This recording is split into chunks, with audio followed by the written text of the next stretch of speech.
Good morning class. हम पढ़ रहे थे क्या, हेट्रोसाइक्लिक कंपाउंड विषम चक्रीय यौगिक पढ़ रहे थे। विषम चक्रीय यौगिकों का नामकरण हमने देख लिया, नोमेनक्लेचर है वो किस प्रकार करते हैं। आज जो हम पढ़ेंगे वो उनके हैं सामान्य लक्षण, क्या क्या गुण पाए जाते हैं वो देखेंगे, क्या क्या उनके कैरेक्टरिस्टिक्स होते हैं हेट्रोसाइक्लिक कंपाउंड के, वो डिस्कस करेंगे। ठीक है,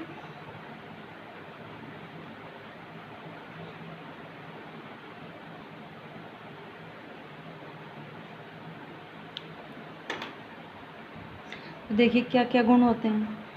फर्स्ट हम बात करें, ये होते हैं कैसे, सारे के सारे कैसे होते हैं, लिक्विड होते हैं, है ना, लिक्विड होते हैं, द्रव होते हैं, लिक्विड होते हैं।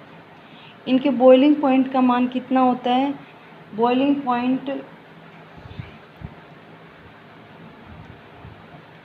पॉइंट देखें तो बॉइलिंग पॉइंट का जो ऑर्डर होता है वो पायरोल का ज़्यादा होता है, सबसे ज़्यादा पायरोल का होता है।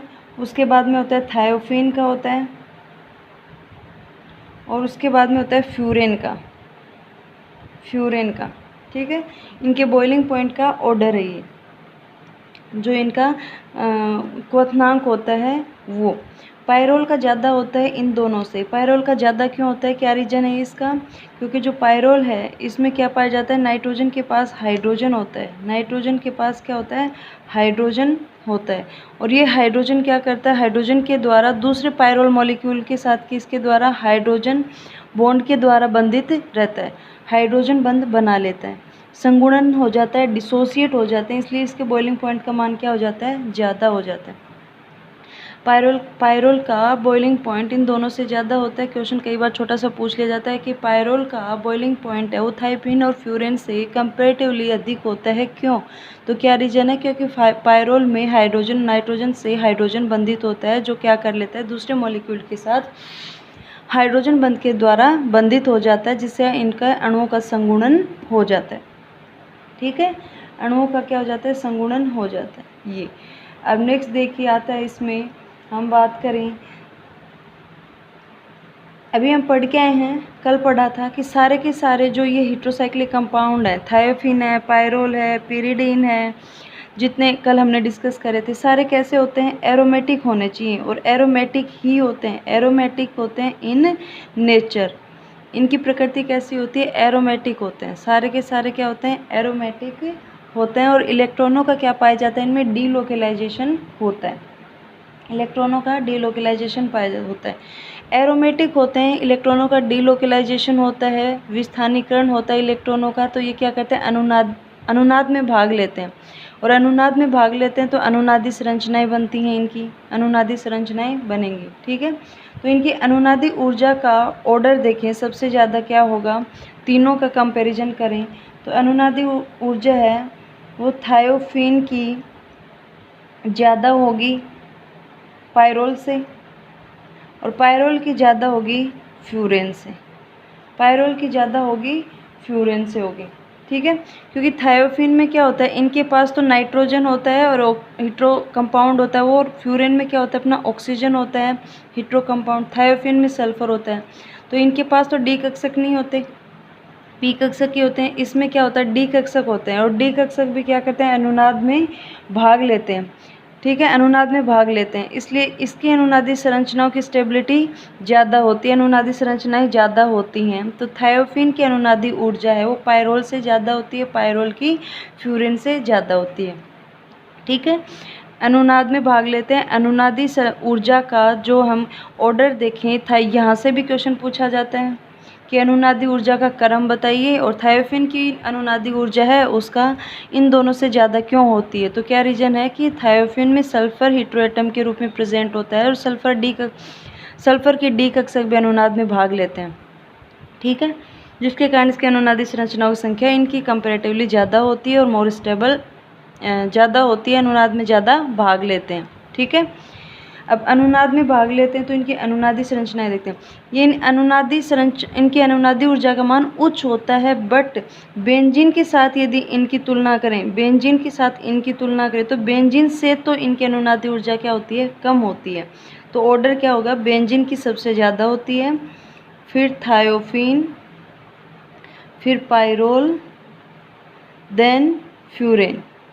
ये इनका क्या होता है, अनुनादी ऊर्जा का क्रम होता है, ऑर्डर होता है। ठीक है, फिर अनुनाद कैसे शो करते हैं वो देखते हैं हम।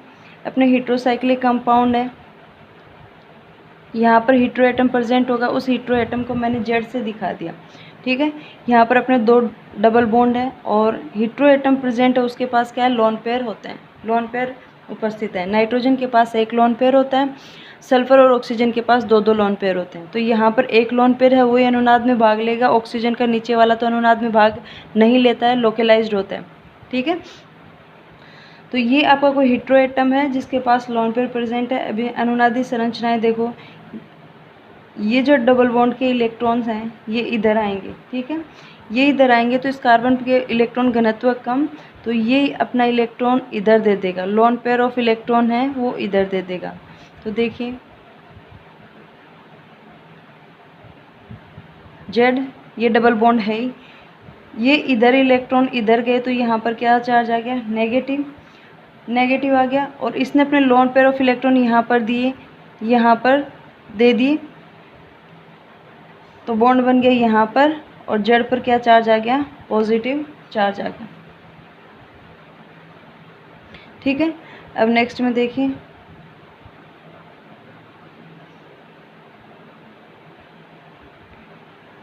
अब ये वाले इलेक्ट्रॉन है, ये इधर, ये वाले इलेक्ट्रॉन इधर, और ये नेगेटिव वाले इधर।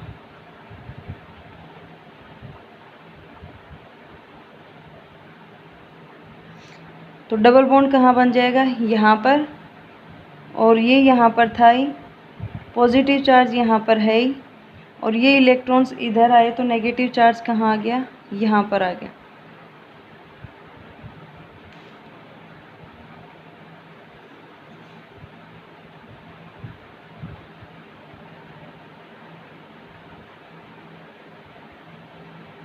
ठीक है, अब देखिए इसमें ये इलेक्ट्रॉन है, ये इलेक्ट्रॉन फिर से इधर, ठीक है, ये इलेक्ट्रॉन फिर से इधर, और इसने इलेक्ट्रॉन इधर दे दिए, तो ये तो क्या हो गया,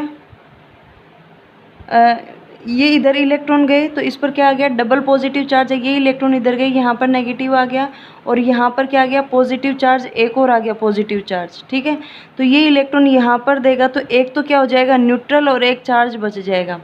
पॉजिटिव चार्ज पहले से ही है यहाँ पर, ये इलेक्ट्रॉन्स इधर जाएंगे तो इस पर क्या आ जाएगा, पॉजिटिव चार्ज आ गया, पॉजिटिव चार्ज आ गया, और इसने इलेक्ट्रॉन दिए इधर, पहले से पॉजिटिव चार्ज था, वो क्या हो गया, इधर न्यूट्रल हो गया, और आपका नेगेटिव कहाँ पर आ गया, यहाँ पर। तो यहाँ पर क्या बच गया आपका, पॉजिटिव, ये पॉजिटिव बच गया, यहाँ पर नेगेटिव, और ये क्या बन गया, इधर डबल बॉन्ड, और ये एक इधर था ही। ठीक है, फिर आगे देखो, फिर आगे ये इधर आ जाएगा, वापस इधर, वापस इधर, तो ये इधर, और आपकी अनुनादी संरचनाएं बनेगी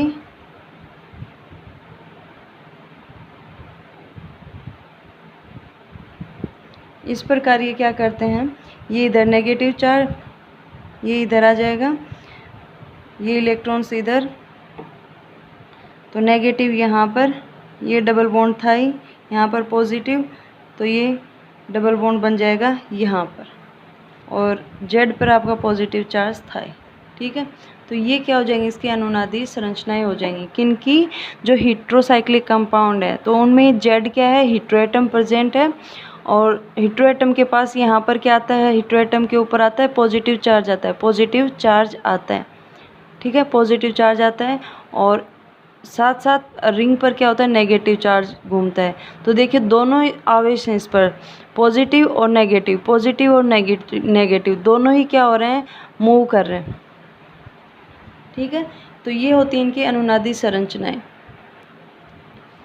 इसमें जो दोनों चार्ज है, नेगेटिव और पॉजिटिव है, तो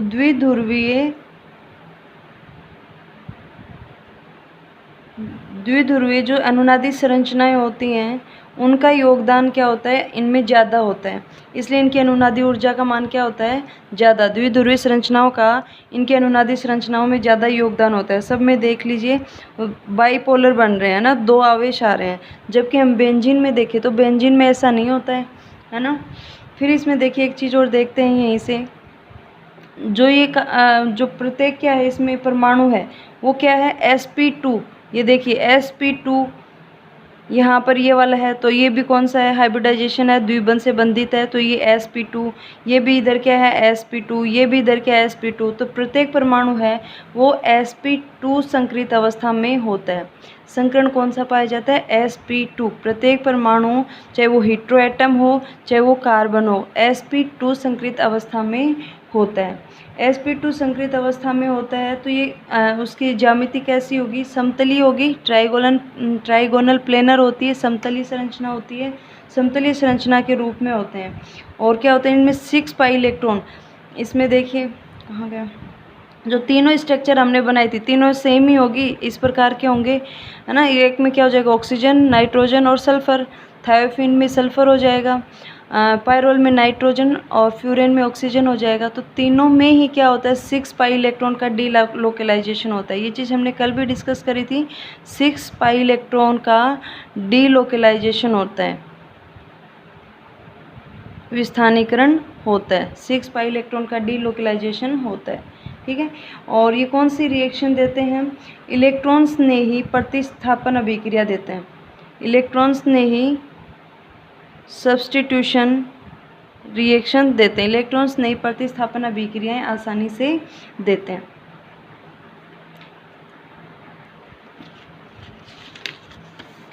अब देखिए एक चीज़ और, जैसे हम बेंजीन रिंग की पहले स्टेबिलिटी की बात करेंगे, बेंजीन के साथ इनको कंपेयर करेंगे। तो देखो बेंजीन हम फर्स्ट ईयर में पढ़ा था, ये देखो बेंजीन है। अब बेंजीन पर कोई इलेक्ट्रॉन रिलीजिंग ग्रुप हो, इलेक्ट्रॉन रिलीजिंग यानी प्लस आई इफेक्ट वाला ग्रुप हो, जैसे OH है, ठीक है। इलेक्ट्रॉन रिलीजिंग या प्लस R इफेक्ट वाला कोई ग्रुप है, तो ग्रुप जुड़ा हुआ है, तो ये क्या करेगा, यहाँ पर अपने इलेक्ट्रॉन क्या कर देगा, दे देगा। अपने इलेक्ट्रॉन है वो बेंजीन रिंग में क्या कर देगा, दे देगा। और बेंजीन रिंग में अपने इलेक्ट्रॉन दे देगा तो बेंजीन में क्या हो जाएगी, इलेक्ट्रॉन डेंसिटी क्या हो जाएगी, बढ़ जाएगी। इलेक्ट्रॉन डेंसिटी बढ़ जाएगी तो ये इलेक्ट्रॉन्स नई प्रतिस्थापन अभिक्रिया के लिए क्या हो जाएगी, सूटेबल हो जाएगी, है ना। तो ये इसके पास क्या होना चाहिए, इलेक्ट्रॉन घनत्व क्या होगा, बढ़ेगा, इलेक्ट्रॉन घनत्व क्या हो जाएगा, बढ़ जाएगा। तो हम फिनोल में ऐसे ही एनिलीन होती है, ऐसे ही एनिलीन में होता है, एनिलीन में क्या होगा, यहाँ पर NH2 ग्रुप होगा, NH2 में नाइट्रोजन के पास क्या होगा, लोन पेयर ऑफ इलेक्ट्रॉन होगा। तो ये क्या करेगा, नाइट्रोजन अपने इलेक्ट्रॉन किधर, बेंजीन रिंग में दे रहा है। तो ये क्या कर रहे हैं, कौन सा इफेक्ट शो कर रहे हैं, प्लस M इफेक्ट भी शो कर रहे हैं ना, मेसोमेरिक इफेक्ट बोलते हैं। रिंग में अपने इलेक्ट्रॉन दे रहे हैं, ये इलेक्ट्रॉन अनुनाद में क्या कर रहे हैं, भाग ले रहे हैं और इसमें पार्टिसिपेट कर रहे हैं, है ना। तो ये रिंग के इलेक्ट्रॉन घनत्व को क्या कर रहे हैं, बढ़ा रहे हैं। तो हम इनकी बात करें बेंजीन की, फिनोल की, तो बेंजीन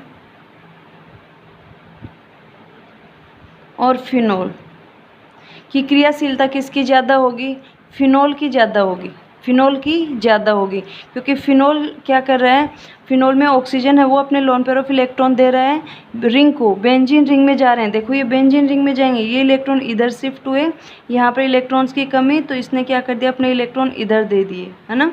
तो ये इलेक्ट्रॉन कहाँ जा रहे हैं, बेंजीन रिंग में जा रहे हैं। तो बेंजीन रिंग का इलेक्ट्रॉन घनत्व क्या हो रहा है, बढ़ रहा है इनकी वजह से, है ना, इलेक्ट्रॉन घनत्व बढ़ रहा है। तो फिनोल की क्रियाशीलता क्या हो गई, ज़्यादा हो गई बेंजीन से, बेंजीन से ज़्यादा हो गई, क्रियाशीलता ज़्यादा हो गई टुवार्ड्स इलेक्ट्रोफिलिक सब्स्टिट्यूशन रिएक्शन, है ना। इलेक्ट्रॉन्स नई प्रतिस्थापन अभिक्रिया के लिए इनकी जो क्रियाशीलता है वो क्या हो गई, ज़्यादा हो गई। तो ऐसे ग्रुप कौन से, जो प्लस R इफेक्ट वाले जो ग्रुप हैं या फिर जो इलेक्ट्रॉन देने वाले ग्रुप हैं, वो क्या कर रहे हैं, बेंजीन की क्रियाशीलता को क्या कर रहे हैं, बढ़ा रहे हैं, बेंजीन की क्रियाशीलता को क्या कर रहे हैं, बढ़ा रहे हैं। वैसे ही क्या होता है, इनमें जो हेट्रोसाइक्लिक कंपाउंड हैं, हेट्रोसाइक्लिक कंपाउंड जैसे फ्यूरेन या फिर यहाँ पर मैं पायरोल ले रही हूँ, पायरोल है, तो इसमें देखो ये क्या कर रहे हैं, अनुनाद में भाग ले रहे हैं, है ना, अनुनाद में भाग ले रहे हैं। तो इस जो चक्रीय संरचना है इसमें इलेक्ट्रॉन घनत्व को क्या कर रहे हैं, ये बढ़ा रहे हैं। अपने इलेक्ट्रॉन यहाँ पर दे रहे हैं, अनुनाद में भाग ले रहे हैं, रिंग में दे रहे हैं, अपने इलेक्ट्रॉन इसमें दे रहे हैं, तो इनकी क्रियाशीलता क्या हो जाएगी, बढ़ जाएगी। क्रियाशीलता क्या हो जाएगी, बढ़ जाएगी। क्रियाशीलता बढ़ जाएगी, ठीक है, क्रियाशीलता बढ़ जाएगी। तो जैसे फिनॉल और एनिलीन की क्रियाशीलता होती है, वैसे ही इन हेटेरोसाइक्लिक कंपाउंड की क्रियाशीलता होती है। यानी कहने का मतलब, मैं एक बात बोलूं, जो हेटेरोसाइक्लिक कंपाउंड हैं इनकी क्रियाशीलता फिनॉल और एनिलीन के समान होती है, ठीक है, क्योंकि इनमें भी इलेक्ट्रॉन है, इलेक्ट्रॉन डेंसिटी को बढ़ाते हैं, और इसमें भी जो हेटेरो एटम पर उपस्थित है वो क्या करते हैं, इलेक्ट्रॉन डेंसिटी को बढ़ाते हैं। जो इनके पास इलेक्ट्रॉन हैं वो किस में जाते हैं, रिंग में जाते हैं, तो इलेक्ट्रॉन घनत्व क्या हो जाता है, इसमें बढ़ जाता है, इलेक्ट्रॉन घनत्व बढ़ जाता है, और ये न्यूक्लियोफाइल के समान व्यवहार करने लग जाती है, ये भी न्यूक्लियोफाइल के समान व्यवहार करने लग जाती है। ओके, तो इनकी क्रियाशीलता क्या हो जाती है, बढ़ जाती है। तो इनकी क्रियाशीलता है हेटेरोसाइक्लिक कंपाउंड की, इनकी फिनॉल और एनिलीन के समान होती है। कहने का मतलब फिनॉल और एनिलीन के समान होती है, तो बेंजीन से क्रियाशीलता क्या होती है, ज़्यादा। भाई फिनॉल और जो एनिलीन है उनकी क्रियाशीलता बेंजीन से क्या होती है, ज़्यादा होती है, बेंजीन से क्या होती है, ज़्यादा, और इनकी क्रियाशीलता इनके समान होती है due to this lone pair of electron, ठीक है। तो इनकी क्रियाशीलता बेंजीन के कंपैरिजन में क्या हो जाती है, ज़्यादा हो जाती है। तो देखिए एक बात बोलूँ मैं, जो हेटेरोसाइक्लिक कंपाउंड है, हेटेरोसाइक्लिक कंपाउंड हैं, ये एरोमेटिक होते हैं, हमने पढ़ लिया एरोमेटिक होते हैं। बेंजीन भी एरोमेटिक होती है, एरोमेटिक होते हैं, बेंजीन भी क्या होती है, एरोमेटिक होती है। बट इनकी क्रियाशीलता है, क्रियाशीलता क्या होती है, बेंजीन से अधिक होती है, बेंजीन से अधिक होती है, क्रियाशीलता है वो बेंजीन से अधिक होती है। अतः इनको क्या बोला जाता है, अति एरोमेटिक यौगिक कहा जाता है, ठीक है। क्यों कहते हैं इनको अति एरोमेटिक यौगिक, क्वेश्चन पूछ लिया जाता है छोटा सा शॉर्ट नोट के रूप में बहुत बार, 1 नंबर का 1.5 नंबर का, कि हेटेरोसाइक्लिक कंपाउंड है उनको एथी एरोमेटिक यौगिक क्यों कहते हैं। तो जो हेटेरोसाइक्लिक कंपाउंड है वो बेंजीन के समान एरोमेटिक होते हैं, और इनकी क्रियाशीलता वो बेंजीन से अधिक होती है। अधिक क्यों होती है, क्योंकि इनमें जो हेटेरोएटम प्रेजेंट होते हैं उनके पास लोन पेयर ऑफ इलेक्ट्रॉन होता है, और ये loan pair of electron benzene ring में अनुनाद में भाग लेते हैं, बेंजीन रिंग में अपने इलेक्ट्रॉन डोनेट करते हैं, जिसके कारण क्या होता है, इनके बेंजीन रिंग का नाम आ रहा है, रिंग में इलेक्ट्रॉन घनत्व को क्या कर देते हैं, ये बढ़ा देते हैं, ठीक है, इलेक्ट्रॉन घनत्व को बढ़ा देते हैं, जिसके कारण की क्रियाशीलता क्या हो जाती है, अधिक हो जाती है। ओके, ठीक।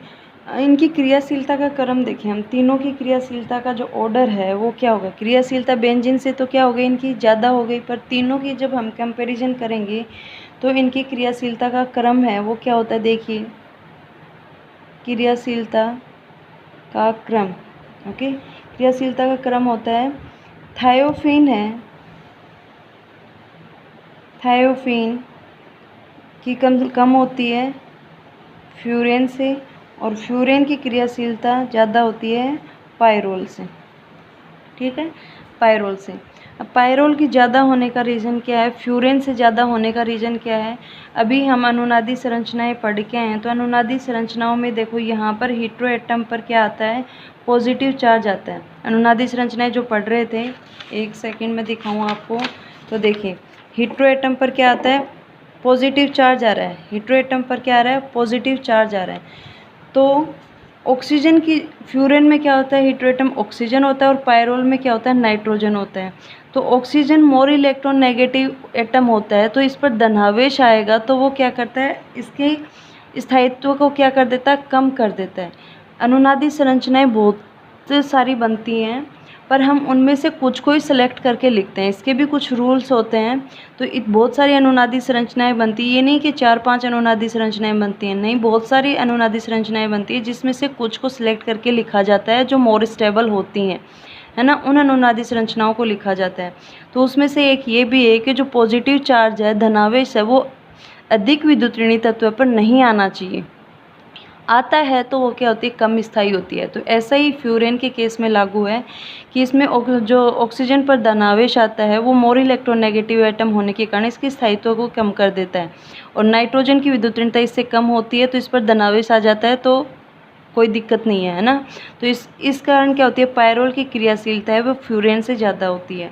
थायोफिन की क्रियाशीलता है, थायोफिन की जो क्रियाशीलता है वो इससे कम होने का कारण क्या है, क्योंकि इसमें क्या होता है, सल्फर परमाणु होता है। थायोफिन में क्या होता है, सल्फर परमाणु होता है, और सल्फर परमाणु क्या होता है, बड़े आकार का होता है। बड़े आकार का होने के कारण जो वलय पर प्लस एम इफेक्ट लगाता है ना, प्लस एम इफेक्ट लगाता है, वो लग नहीं पाता। प्लस एम इफेक्ट क्या होता है, ये जो यहाँ पर क्या कर रहे हैं, इलेक्ट्रॉन दे रहे हैं, वलय में इलेक्ट्रॉन दे रहे हैं, ये इलेक्ट्रॉन से इधर गए तो इसने ये इलेक्ट्रॉन इधर दे दिए। प्लस एम का मतलब होता है मेसोमेरिक इफेक्ट, जो अनुनाद में भाग लेते हैं, और ये इलेक्ट्रॉन हैं ये अनुनाद में पार्टिसिपेट कर रहे हैं, ये रिंग में जा रहे हैं, ठीक है। और माइनस एम क्या होता है, रिंग से इलेक्ट्रॉनों को खींचना, रिंग से इलेक्ट्रॉनों को खींचना, माइनस एम। प्लस आई होता है और माइनस आई होता है, वैसे होता है। प्लस आई क्या होता है, जो इलेक्ट्रॉन डोनेट करते हैं, माइनस आई क्या होता है, जो इलेक्ट्रॉन लेते हैं। वैसे ही इसमें अनुनाद के केस में हम क्या बोलते हैं, प्लस एम का मतलब ये अनुनाद में भाग ले रहे हैं, रिंग में इलेक्ट्रॉन दे रहे हैं। माइनस एम का मतलब ये रिंग से इलेक्ट्रॉनों को खींच रहे हैं, ठीक है। तो सल्फर है वो जो इसमें क्या होता है, बड़ा साइज का होता है। बड़ा साइज का होने के कारण जो रिंग पर प्लस एम इफेक्ट लगता है वो ऑक्सीजन की तुलना में कम लगता है ना, ऑक्सीजन की तुलना में कम लगता है, इसलिए इसकी जो क्रियाशीलता है वो इनकी तुलना में क्या होती है, कम होती है। तो क्रियाशीलता का ऑर्डर और दूसरा ऑर्डर आपका अनुनादी ऊर्जा का ऑर्डर, दोनों ऑर्डर याद रखने हैं, है ना। क्रियाशीलता और अनुनादी ऊर्जा का ऑर्डर हमेशा ध्यान में रखना है, रीज़न भी ध्यान में रखना है कि इसकी ज़्यादा होती है और इसकी कम होती है, क्यों। क्रियाशीलता है पायरोल की ज़्यादा होती है, पायरोल मोर रिएक्टिव होता है, ज़्यादा क्रियाशील होता है than furan, furan more reactive than thiophene. Pyrrole ज़्यादा क्यों होता है फ्यूरेन से, क्योंकि इसमें नाइट्रोजन है, उसकी विद्युत ऋणता ऑक्सीजन से कम होती है, तो इस पर जो धनावेश आता है तो उसके स्थायित्व को स्टेबलाइज कर लेता है। जबकि ऑक्सीजन है वो मोर इलेक्ट्रोनेगेटिव होने के कारण, नाइट्रोजन से अधिक विद्युत ऋणी होने के कारण धनावेश है उसको स्टेबलाइज नहीं कर पाता है। और थायोफिन है उसके में सल्फ़र की साइज है वो बड़ी होने के कारण प्लस एम इफेक्ट है वो ऑक्सीजन की तुलना में क्या होता है, कम लगता है, ठीक है। तो ये है इनकी क्रियाशीलता का क्रम और रीज़न। फिर एक चीज़ और आते हैं हम इस पर। अभी तो जैसे बेंजीन रिंग है, तो बेंजीन रिंग में आपके प्लस आर इफेक्ट वाले क्या करते हैं, प्लस आर इफेक्ट जो लगता है ग्रुप, वो क्या करते हैं, उसकी क्रियाशीलता को बढ़ा देते हैं। जैसे बढ़ाया था ना, OH group, NR2 group, NH2, है ना, ये कैसे हैं, प्लस आर इफेक्ट शो करते हैं। OH तो बेंजीन की क्रियाशीलता को, जब बेंजीन नहीं था और अब ये इलेक्ट्रॉन डेंसिटी इतनी है, इलेक्ट्रॉन घनत्व इतना ही है इसमें, अब ये OH क्या करेंगे, अपने इलेक्ट्रॉन दे के और इलेक्ट्रॉन इधर बढ़ा देंगे, इलेक्ट्रॉन घनत्व को क्या करेंगे, बढ़ा देंगे। तो इसकी क्रियाशीलता को ये क्या कर देते हैं, बढ़ा देते हैं। वैसे ही हेट्रोसाइक्लिक कंपाउंड में होता है ना, हेट्रोसाइक्लिक कंपाउंड में होता है, ये मोर रिएक्टिव होते हैं, बहुत क्रियाशील होते हैं, लेकिन कुछ ग्रुप इनकी क्रियाशीलता को कम कर देते हैं और कुछ ग्रुप क्या करते हैं, इनकी क्रियाशीलता को बढ़ा देते हैं। तो देखिए कैसे, जैसे मान लो कोई ग्रुप ऐसा जुड़ा है इलेक्ट्रॉन विड्रॉइंग वाला। इलेक्ट्रॉन विड्रॉइंग का मतलब क्या होता है, इलेक्ट्रॉन आकृषी समूह जुड़ा हुआ है। आकृषी समूह जैसे NO2 होता है, NO2 है, SO3H, COOR, ये ऐसे ग्रुप हैं जो क्या करते हैं, इलेक्ट्रॉन को आकर्षित करते हैं, इलेक्ट्रॉन विड्रॉइंग ग्रुप होते हैं। तो देखो जैसे मैंने यहाँ पर NO2 को जोड़ दिया, तो NO2 की संरचना इस प्रकार होती है, ठीक है। अब देखिए ये क्या करेगा, ऑक्सीजन इसके पास है तो ये डबल बॉन्ड है साथ में, तो ये इलेक्ट्रॉन्स इधर जाएंगे, ये इलेक्ट्रॉन इधर जाएंगे, तो नाइट्रोजन पर इलेक्ट्रॉन की क्या हो रही है, कमी हो रही है। तो ये इलेक्ट्रॉन कहाँ से खींचेगा, रिंग से खींचेगा, और रिंग से इलेक्ट्रॉन खींचेगा तो इसमें इलेक्ट्रॉन घनत्व क्या हो जाएगा, कम हो जाएगा। इलेक्ट्रॉन घनत्व है इसमें कम हो जाएगा, और इलेक्ट्रॉन घनत्व कम हो रहा है तो ये क्रियाशीलता क्या हो रही है, कम हो जाएगी। क्रियाशीलता क्या हो जाएगी, कम। और क्रियाशीलता कम हो जाती है तो इसका स्थायित्व क्या हो जाता है, ज़्यादा। क्रियाशीलता और स्थायित्व एक दूसरे की क्या होती हैं, ऑपोजिट होती हैं। ठीक है। तो ये देखिए ये इलेक्ट्रॉन्स इधर जाएंगे तो ये इलेक्ट्रॉन अपने इधर दे देगा, मतलब इधर दे देगा, नाइट्रोजन को इधर दे देगा। तो देखो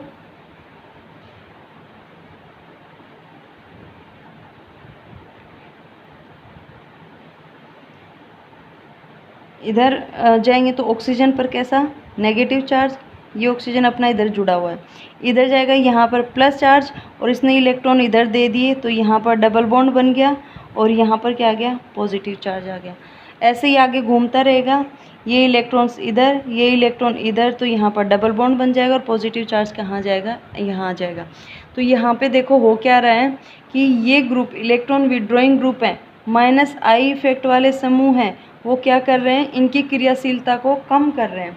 क्या क्रियाशीलता को क्या कर रहे हैं कम कर रहे हैं, क्रियाशीलता को कम कर रहे हैं, है ना। इलेक्ट्रॉन को खींचेंगे तो इलेक्ट्रॉन घनत्व कम हो जाएगा तो क्रियाशीलता कम हो जाएगी, क्रियाशीलता कम हो जाएगी तो स्थायित्व इनका क्या हो जाएगा ज़्यादा हो जाएगा, स्थायित्व क्या हो जाएगा ज़्यादा। ऐसे ही सेम क्या हो जाएगा, ऐसे ग्रुप जो कैसे हों इलेक्ट्रॉन प्रतिकर्षी समूह हों, इलेक्ट्रॉन प्रतिकर्षी समूह हों, जो क्या प्रतिकर्षी तो वैसे हैं तो वो क्या करेंगे इलेक्ट्रॉन प्रतिकर्षी समूह क्या करेंगे क्रियाशीलता को क्या कर देंगे बढ़ा देंगे, क्रियाशीलता को बढ़ा देंगे और स्थायित्व क्या हो जाएगा कम, स्थायित्व कम हो जाएगा। कौन से ग्रुप होते हैं ऐसे, जैसे NH2 ये बता रखा है ना ऊपर मैंने बताया भी NH2 है, NR2 है, OH है, OR है, ये इलेक्ट्रॉन देने वाले समूह होते हैं, इलेक्ट्रॉन देने वाले समूह होते हैं। तो ये क्या करेंगे इलेक्ट्रॉन घनत्व को क्या कर देंगे बढ़ा देंगे। मान लो OH है, ये इलेक्ट्रॉन इधर जाएंगे, इलेक्ट्रॉनों की कमी होगी तो ये अपने इलेक्ट्रॉन दे देंगे, ठीक है। तो ये क्या करेंगे इलेक्ट्रॉन डेंसिटी बढ़ाएंगे तो क्रियाशीलता को बढ़ाएंगे और इनका स्थायित्व क्या हो जाएगा कम हो जाएगा। तो ये इतना इंट्रोडक्शन हेट्रोसाइक्लिक कंपाउंड के बारे में पता होना चाहिए, क्योंकि यहाँ से 2-3 क्वेश्चन बनते हैं। नोमेनक्लेचर, हेट्रोसाइक्लिक कंपाउंड क्या होते हैं, उनका नामकरण कैसे करते हैं, और हेट्रोसाइक्लिक कंपाउंड हम 3 सिलेबस में हैं तो तीनों को साथ लेके उनके अनुनादी संरचनाएं, उनके अनुनादी ऊर्जा, उनकी क्रियाशीलता ऑर्डर क्या होता है, बॉइलिंग पॉइंट उनका ऑर्डर क्या होता है, बॉइलिंग पॉइंट ज़्यादा क्यों होता है, ये सब आपको पता होना चाहिए, याद होना चाहिए, ठीक है। आगे का कल करेंगे।